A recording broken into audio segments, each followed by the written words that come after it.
السلام علیکم پیارے بچوں، آج کے اس ڈیجیٹل کلاس میں آپ سب کا خیر مقدم کیا جاتا ہے۔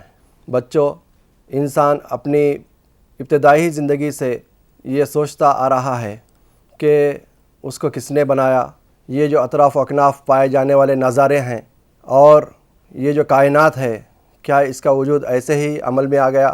جب وہ انتہائی غور و فکر کرنے لگا تو اسے اس بات کا احساس ہوا کہ یہ کائنات ایسے ہی وجود میں نہیں آ گئی، اور اس کی بنانے والی کوئی ایک عظیم شخصیت ہے جو ان تمام سے واقف ہے، جو اس کائنات کو بنانے میں اپنا رول ادا کرتی ہے۔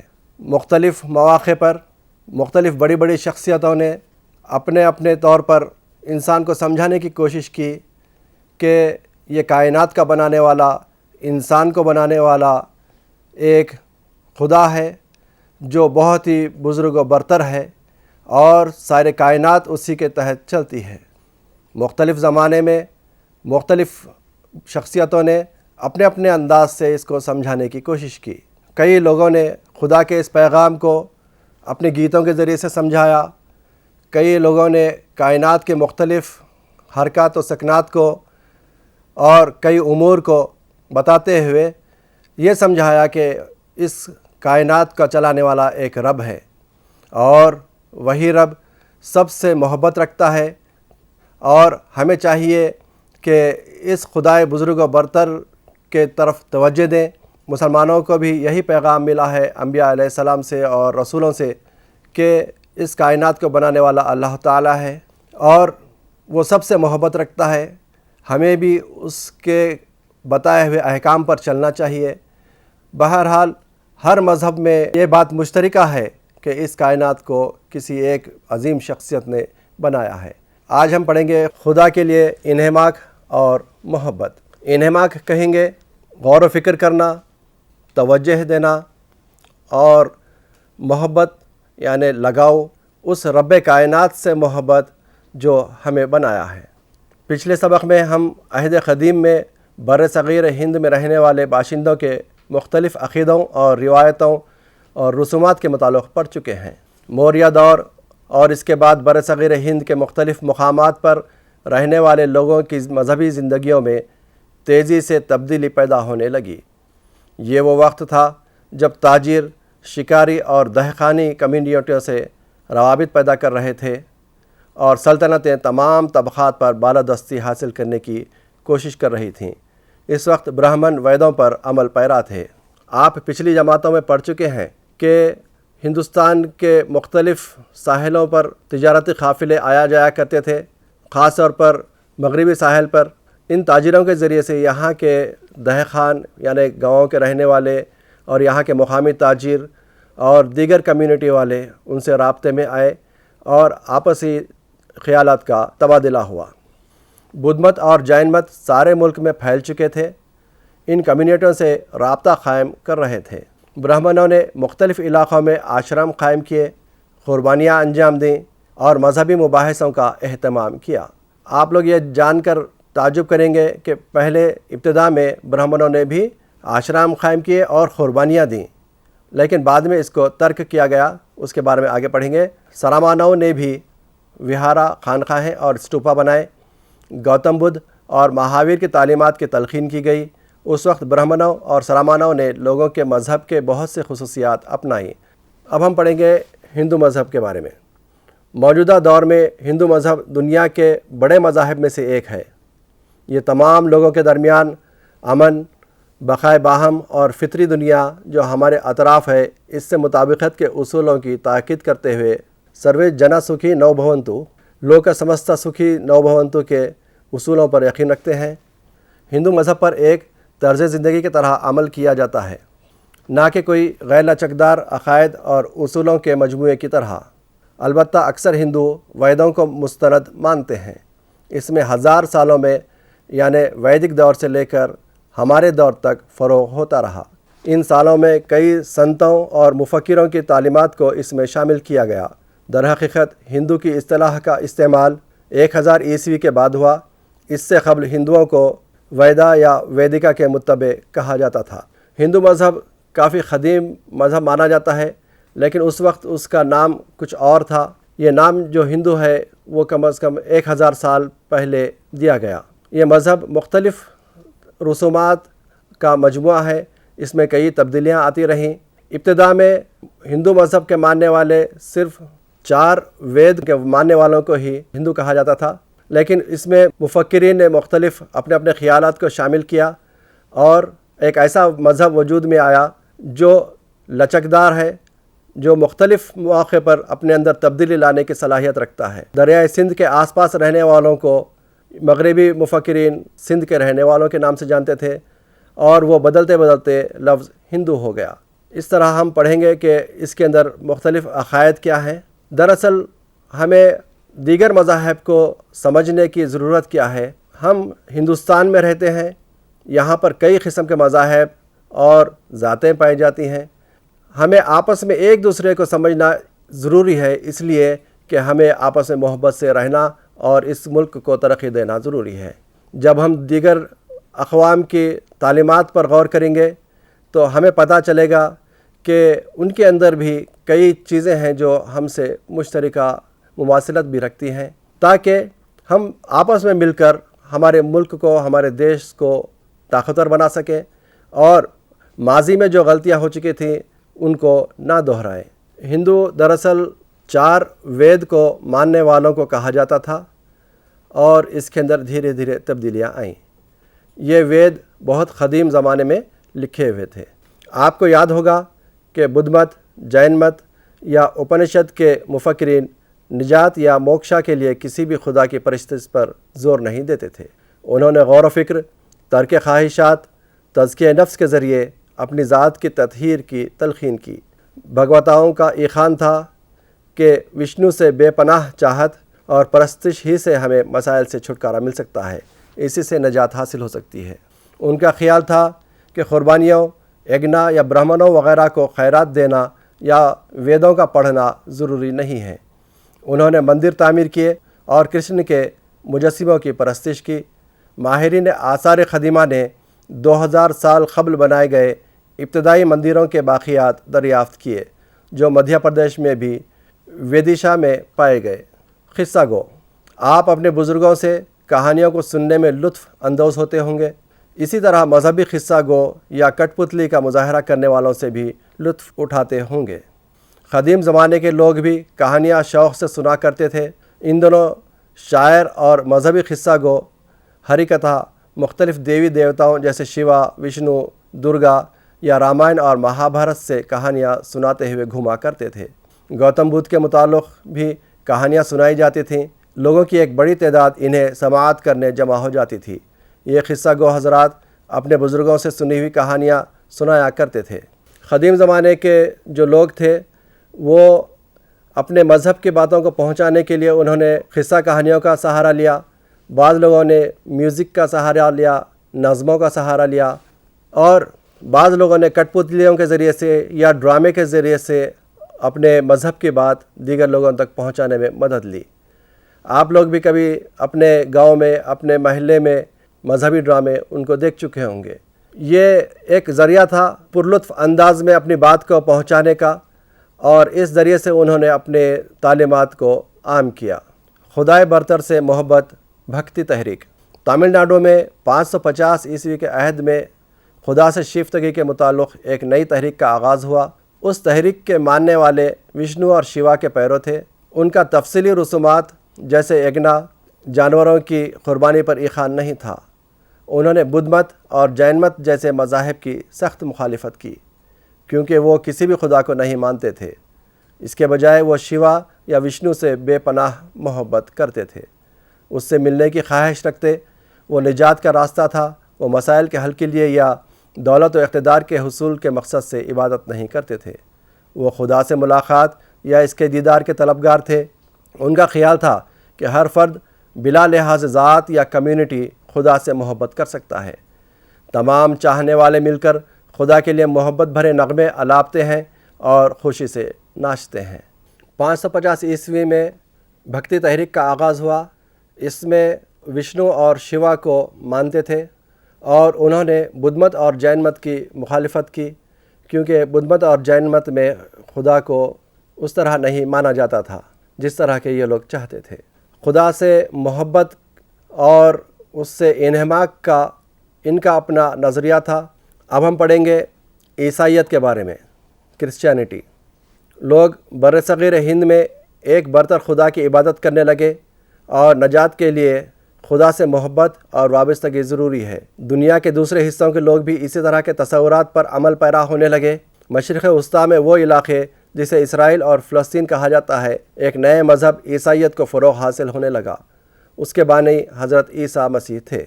برصغیر ہند میں لوگ ایک خدا کو ماننے لگے اور حضرت عیسیٰ علیہ السلام کی پیدائش کے بعد ان کے ماننے والوں نے عیسائی مذہب کو اپنایا، عیسائی مذہب کو پھیلانے لگے، اور عیسائیت میں بھی ایک خدا کی عبادت کی جاتی ہے اور اس کے بھی مختلف عقائد ہیں۔ عیسیٰ علیہ السلام مسلمانوں کے نزدیک بھی بہت بڑی حیثیت رکھتے ہیں۔ وہ ایک نبی تھے۔ حضرت عیسیٰ علیہ السلام کو اسلام میں اللہ کا بندہ مانا جاتا ہے، جبکہ عیسائیت والے یعنی کرسچینٹی والے ان کو خدا کا بیٹا کہتے ہیں۔ حضرت عیسیٰ علیہ السلام پر انجیل نازل ہوئی جس کو بائبل کہا جاتا ہے، اور انہوں نے بھی اسی بات کا پرچار کیا کہ اللہ ایک ہے اور اسی کی عبادت کرنی چاہیے۔ آج بھی کرسچنس مختلف انداز سے چرچز کو جاتے ہیں اور وہاں پر خدائے بزرگ و برتر کو منانے کی کوشش کرتے ہیں۔ ہر مذہب کے چاہنے والوں سے محبت رکھنا ضروری ہے۔ ان کا اپنا انداز ہوتا ہے اور آپ کا اپنا انداز۔ حضرت عیسیٰ علیہ السلام یروشلم موجودہ اسرائیل کے قریب بیت اللحم میں 2000 سال قبل پیدا ہوئے۔ انہوں نے تلقین کی کہ سارے انسان مساوی ہیں۔ انہوں نے ایک دوسرے سے محبت کا درس دیا۔ انہوں نے امن و امان، محبت اور رحم دلی کی تلقین کی۔ انہوں نے لوگوں کو نصیحت کی کہ وہ جیسے کو تیسا کی کہاوت پر عمل نہ کرے۔ انہوں نے کہا کہ دشمن کو بھی پیار اور محبت سے جیتا جا سکتا ہے۔ حضرت عیسیٰ علیہ السلام کی پیدائش یروشلم میں ہوئی، جو آج اسرائیل اور فلسطین کے درمیان میں ہے اور اسرائیل کا صدر مقام بنا ہوا ہے۔ انہوں نے یہ تعلیم دی کہ اللہ تعالیٰ کو اگر راضی کرنا ہے تو ہمیں آپس میں محبت بڑھانا ضروری ہے۔ انسان سے محبت رکھے۔ اگر کوئی آپ کے ساتھ برا سلوک کرے تو آپ اس کے ساتھ بھلائی سے پیش آئیں۔ یہ نہ ہو کہ کوئی آپ پر ظلم کرے اور آپ بھی اس پر ظلم کرنے لگو۔ اس طرح آپسی محبت اور بھائی چارہ عیسائیت کا بہت بڑا درس ہے۔ عیسائیوں کی مقدس کتاب انجیل ہے۔ اس میں حضرت عیسیٰ علیہ السلام کی تعلیمات ہیں۔ ان کے خطبے، پہاڑ پرواز سے اقتباسات ملاحظہ کیجیے۔ ان کی جو کتاب انجیل ہے اس میں سے چند اقتباسات میں پڑھتا ہوں۔ مبارک ہے روح غریبی جس میں خدا کی جنت ہے۔ مبارک ہیں وہ لوگ جو سوگ مناتے ہیں، انہیں آرام سے رکھا جائے گا۔ مبارک ہیں مسکین، انہیں زمین سے نوازا جائے گا۔ مبارک ہیں وہ لوگ جو راست بازی کے لیے بھوک و پیاس کی صعوبتیں جھیلتے ہیں، انہیں مطمئن کیا جائے گا۔ راست بازی کا مطلب بچوں سیدھی بات کرنا، سچ بات کرنا، اور صعوبتیں کا مطلب مشکلات۔ مبارک ہیں وہ لوگ جو راست بازی کے لیے بھوک و پیاس کی صعوبتیں جھیلتے ہیں، انہیں مطمئن کیا جائے گا۔ مبارک ہیں رحم دل، انہیں رحم کا راستہ دکھایا جائے گا۔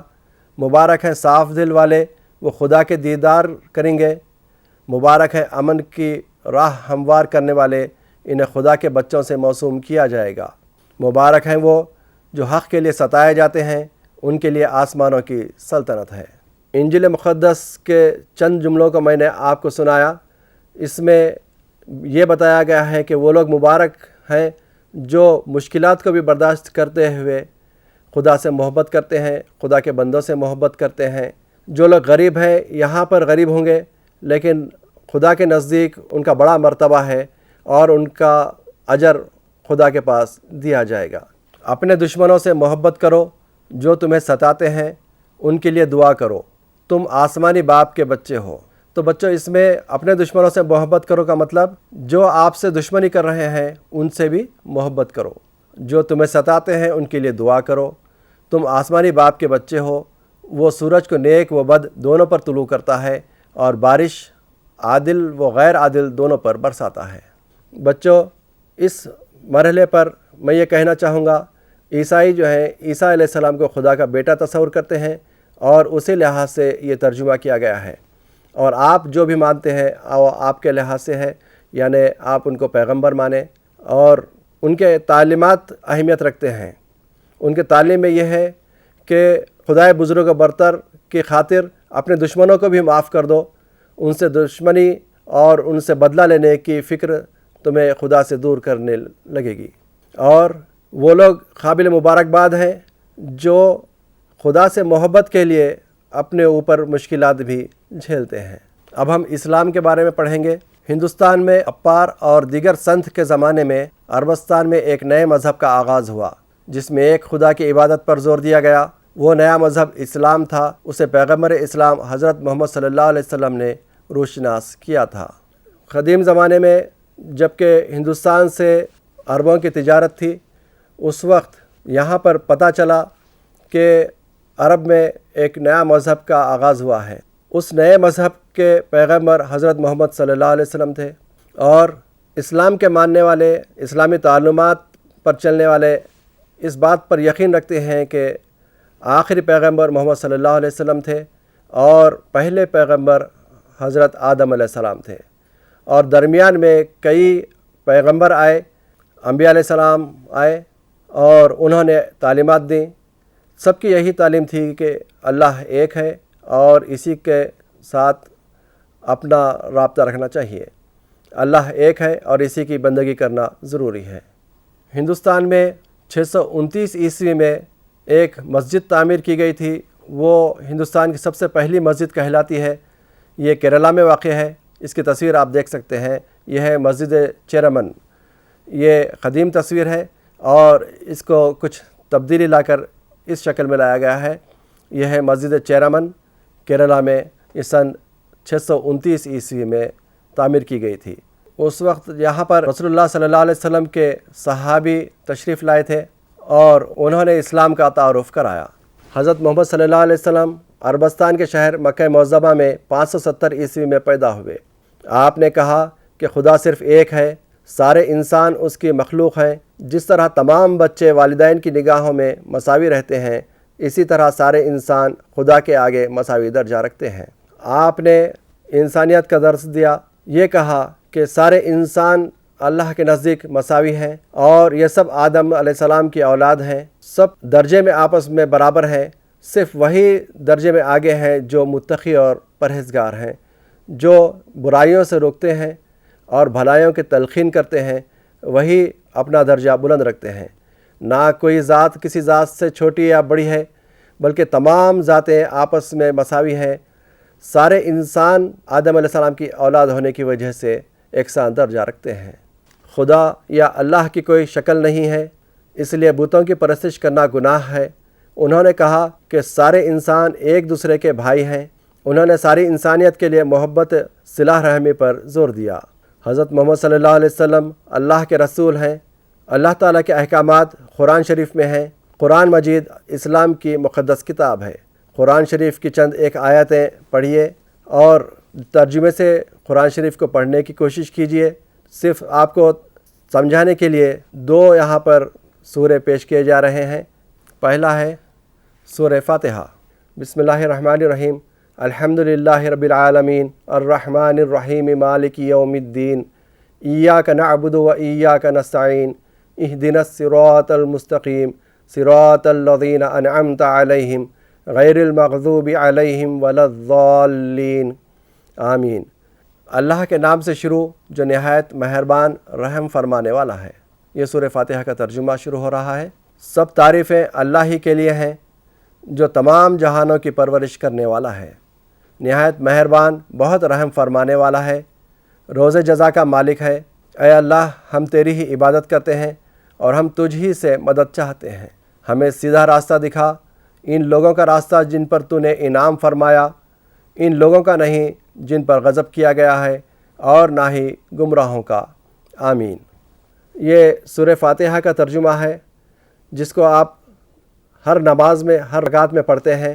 اس کا ترجمہ آپ نے پڑھا، جب کبھی بھی آپ نماز میں سورہ فاتحہ پڑھیں تو ذہن میں یہ اس کا ترجمہ بھی آنا چاہیے تاکہ آپ نماز کے اندر خشوع و خضوع سے پڑھ سکیں۔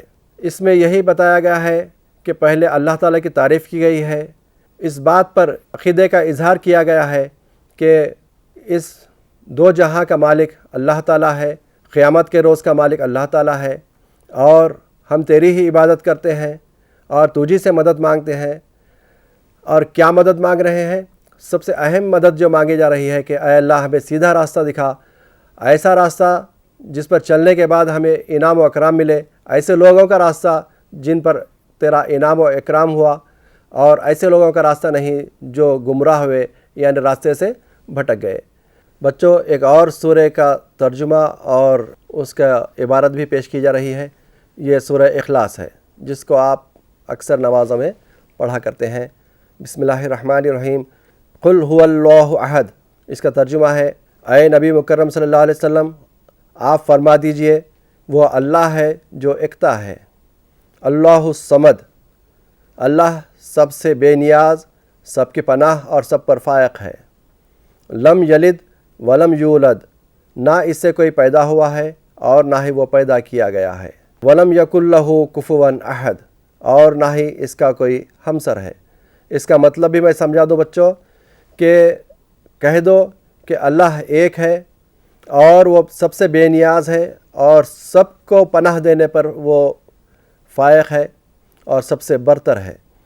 لم یلد ولم یولد، نہ وہ کسی سے پیدا ہوا اور نہ اس کا کوئی بیٹا ہے یا اس کی کوئی اولاد ہے، ولم یکن لہ کفوا احد، نہ ہی اس کا کوئی ہمسر ہے۔ سورہ اخلاص کے علاوہ بھی دیگر چھوٹے چھوٹے صورتیں ہیں جن کو یاد کیجئے اور اس کا ترجمہ پڑھیے۔ آپ جس قدر اپنے مذہب سے واقف ہوتے جائیں گے آپ کو یہ پتہ چلے گا کہ اس کے اندر کسی سے نفرت کرنے کا جذبہ نہیں ہے، کسی سے بھی لڑائی جھگڑے یا کسی کو نقصان پہنچانے کا جذبہ کسی بھی مذہب نے نہیں دیا، بلکہ امن و بھائی چارہ اور آپسی محبت کے ذریعے ہی خدا کی محبت کو آپ پا سکتے ہیں۔ اگر آپ کسی کو تکلیف دیں گے تو ظاہر ہے اس کا بدلہ اللہ تعالیٰ ضرور دے گا۔ اور آپ قرآن کے تمام آیاتوں کو بھی چاہے تو آپ ترجمے کے ساتھ پڑھ سکتے ہیں، یاد کرنے کی کوشش کیجئے اور اس پر عمل کرنے کی کوشش کیجئے۔